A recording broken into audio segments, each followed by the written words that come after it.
Okay, so you may notice a strange spelling of cheese. What happened is we had a really bad typhoon a few years ago. I don't know where it went. It's probably in China somewhere by now. Somebody's got it. Oh, what's this E for?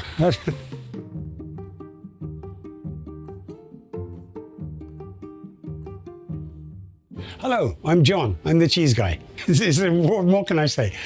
I make cheese.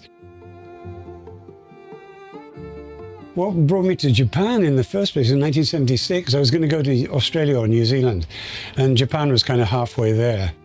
So I went to Tokyo, kind of liked it, found a job and decided to stay here for a while. And Tokyo is like really crowded, so I wanted to go somewhere with more space. Went up to Hokkaido, it's too cold, so I came down here to Okinawa.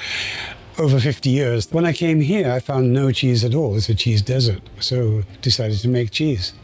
And that's why we're gathered here today. I want something. If I don't have it, it doesn't exist, I make it. If I can't make it, I find out how to make it. I wanted cheese, there was no cheese. So I got on the internet and I found out about cheese making. It is really not difficult. I guess it's my generation. Like when we were kids, if we wanted a toy, you wanted a rifle, you got a bit of stick and you stick a nail in, and that's a rifle. Wanted a catapult, you got a piece of Y-shaped wood, carved it down, put a rubber band on it, and you got a catapult. So we made the toys we played with. Cheese making is very, very slow. So you just have to kind of slow yourself down. In that sense, it's kind of therapy. John's going to cut the cheese, but not in the American sense.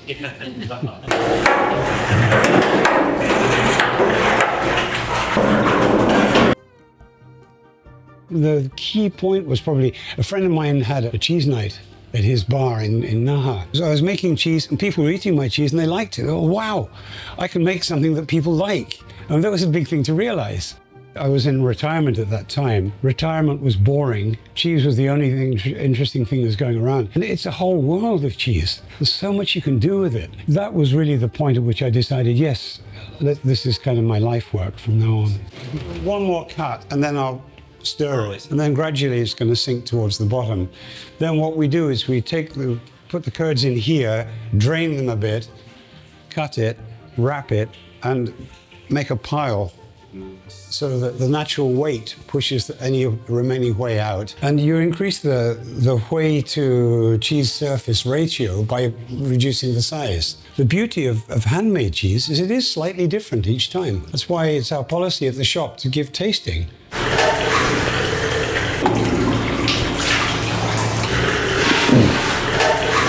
So a local farmer, we give him a lot of the whey and he just puts it on plants. Because there's a lot of goodness in it. The temperature range in Okinawa is very similar to southern Italy. It's almost exactly the same as Sicily. I think it's just an ideal place to make cheese. So Italian-style cheeses do well here. And I'm proud of Okinawa and I want people to know about Okinawa. And it's one way to introduce Okinawa to people is through cheese. And we try to keep the identity of Okinawa as far as possible. Here, for example, I made this mark. The mark for Okinawa is two red circles. I put the Union Jack in the center here.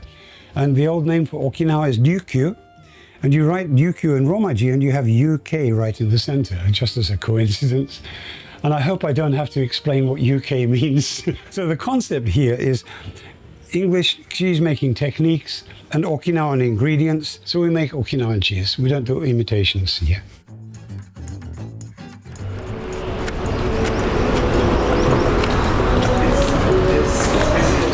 One big thing in Okinawa is pineapple.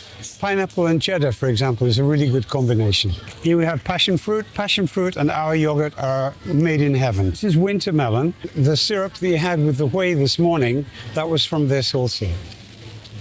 We also make a garlic cheese, but again, we dry and powder the garlic before putting it into the cheese. These are eggs from, they have a famous Christmas cake made with our cream cheese.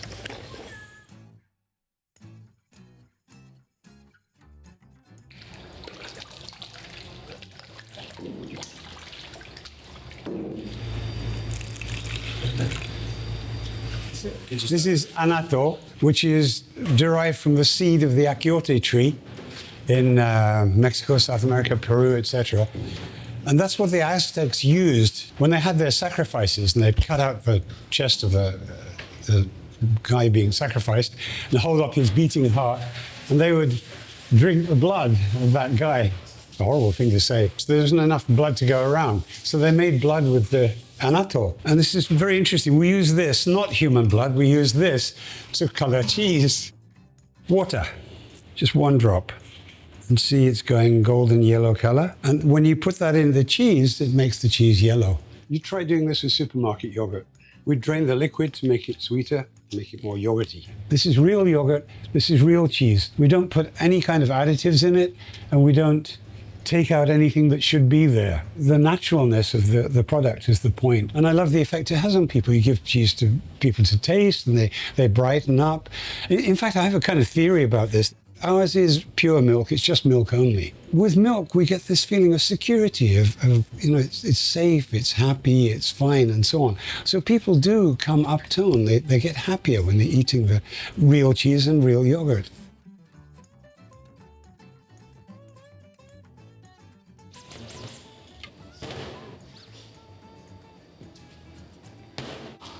You leave it to sit for a while, and it should swell out just a bit, so like a belly. That's the ideal shape. Again, I didn't have cheese molds, so I made them. A Tupperware box from Daiso, I think, with holes drilled in it, and a saucepan lid as the follower. So you put the cheese in there, put that on top of the cheese, and press it. Like you don't get exactly square, you're going to get a cheese that goes,